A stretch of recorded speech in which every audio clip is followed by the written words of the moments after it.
I was contacted by Emanuele Caltagirone, and he said he was interested in putting some of my videos on his website.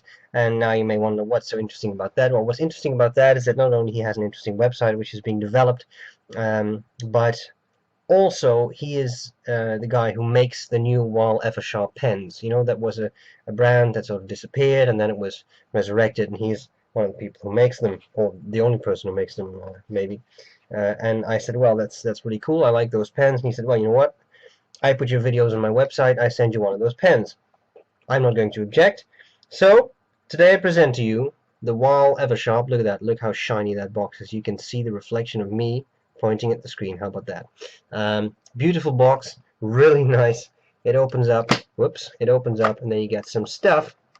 Let's pick out some stuff. Here we got a little card, ownership card, looks nice. And then we got a little booklet, Wahl-Eversharp booklet, a little bit of history of the brand and all that stuff. It's quite cool.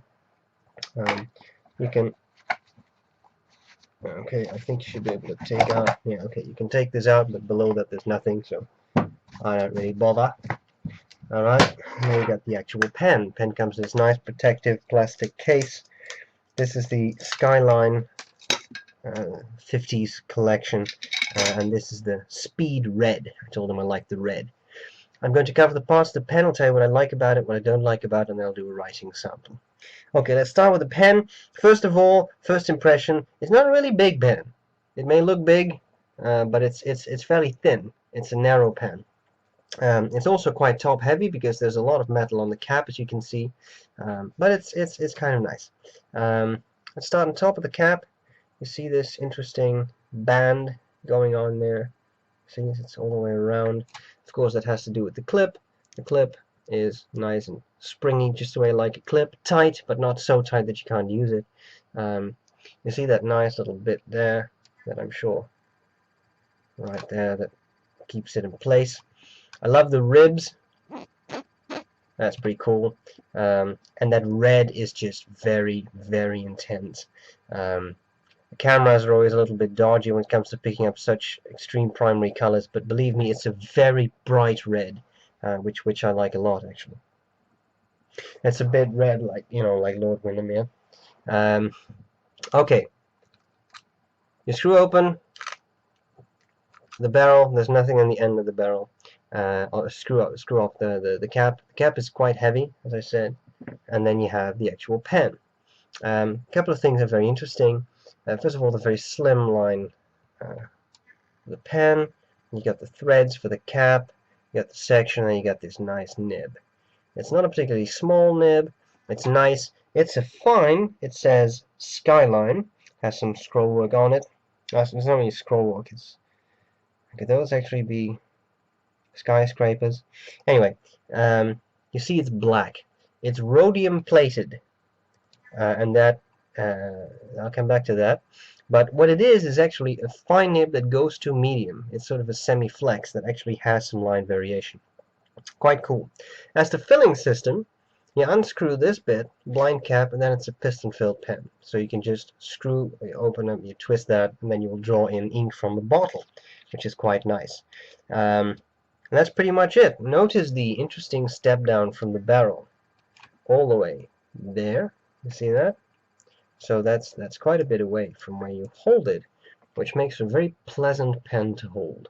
You don't really get a big step down. Those threads are a little bit sharp. The section is big enough. I can just hold it down there. See, it flares out just a little bit. You hold it comfortably. When you post it, it's definitely top heavy because of that cap. Okay. Nice features of the pen. What do I like about it? What do I not like about it? Well, I love the looks. I think it's cool. For me, it could be a bit beefier. I find it a little bit skinny, but I like the looks of the pen. I like this really elongated thing that ends in that sharp tip. Pretty cool. The red and gold, for me, it works a lot. And I think there's also a silver-colored finish. I love the gold. The clip, I haven't actually shown you close up of the clip, sorry, but that just says Eversharp. No, I just like it. All right. So that's what I like. I like the color, I like the looks, I like the finish. The nib is cool. Gives a little bit of feedback. I wouldn't really go so far as to call it scratchy because it's more of a feedback thing, maybe because of that rhodium plating. But it is a bit flexy, not full flex, not wet noodle, but it will get you something from fine to medium. That's a realistic claim. It's not the softest nib to make flex. You have to apply some pressure, but it works well. Springs back all the time. I love it. I think that's very cool. Things I don't really like about it. Well, I'm sure the design is not for everyone. That very pointy thing is not for everyone, and possibly these ribs and stuff. I can see how that might not be for everyone. I think the big issue is the fact that the cap is so heavy. It's not a huge pen, so as I said, for me, using it unposted is fine. People who always post will definitely find that it's very top heavy. You can sort of see this wobble around. It's a really heavy, and I don't really mind it so much, but I know there's some people who will. Those of you who expect buttery smoothness of a pen, I think this is not really for you. You will definitely feel some feedback as you write. It's not scratchy. As I said, I think it's that rhodium plating, but you know, probably not for everyone. The final thing I'll mention is that although I like the idea of rhodium plating, I'm not sure whether it's purely cosmetic or just to give the nib more strength when you flex it. But one thing I will say is I'm not too sure about the black nib. I mean, I see a lot of gold highlights. There's a little gold ring there, and there's gold in the cap. I was actually, in this pen, I was expecting gold colored nib, because I'm not sure whether this is entirely in the place. If this would be an all black pen, then it would be fine with me. Then you have some gold highlights, you have a black nib that I could live with. It's just something I would mention. I don't think, for me, it would not be a deal breaker, but I just thought, oh, black, that's different. So, you know, all I'm saying. All right, I'm going to weigh it. It is, on my scale, about 30 grams. I'm just, for fun, I'm just going to weigh that cap because I think that's a lot of the weight. Yeah, that's a good 10 grams already, so it takes a lot of the weight. Measure it. Capped, I get 130, a good 136 millimeters. Uncapped,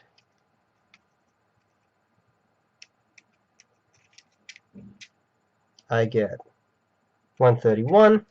Section diameter, the part just fell off my caliper gauge. Interesting. I got 9 millimeters at the top, and all the way down the barrel I got about 10, just a little under 10 millimeters. And, as they say, that's all there's to it.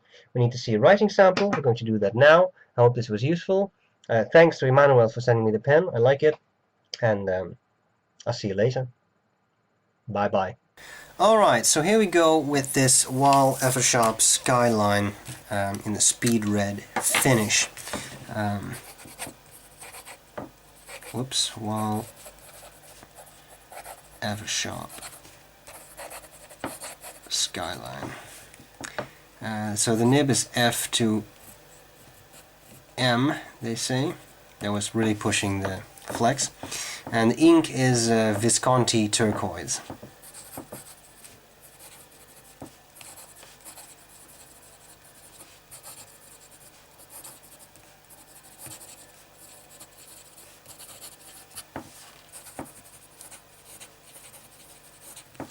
The pen writes nicely. You'll definitely feel some feedback. On these diagonal strokes I definitely feel it.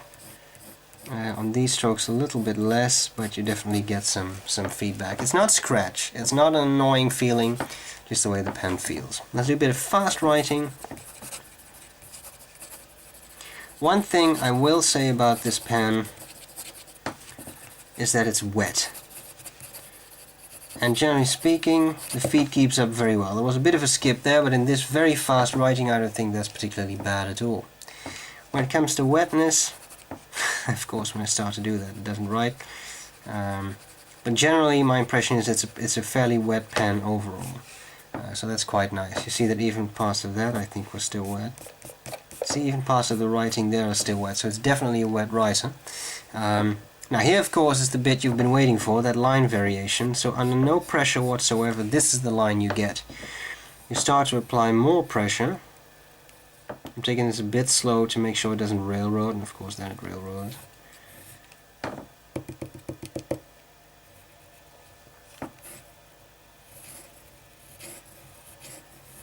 I think I haven't used this for a bit. I think we need to prime the feed a little bit more, because earlier in my testing it did a bit better. My experience is that it will definitely start a railroad at some point, but I'm really flexing it to the max now, right? I mean, with a little bit of flex, it's not really an issue.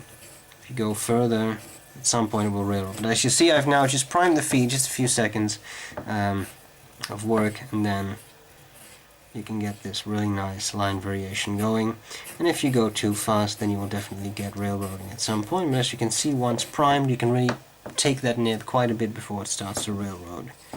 That's it. Now, as to reverse writing, turn the nib upside down for a final line. It works, but it's very scratchy, so it's not very pleasant. And there you have it. Emmanuel, thank you so much for sending me this pen. I love it. I think it's a cool pen. I hope this review was useful, and I'll see you later. Bye bye.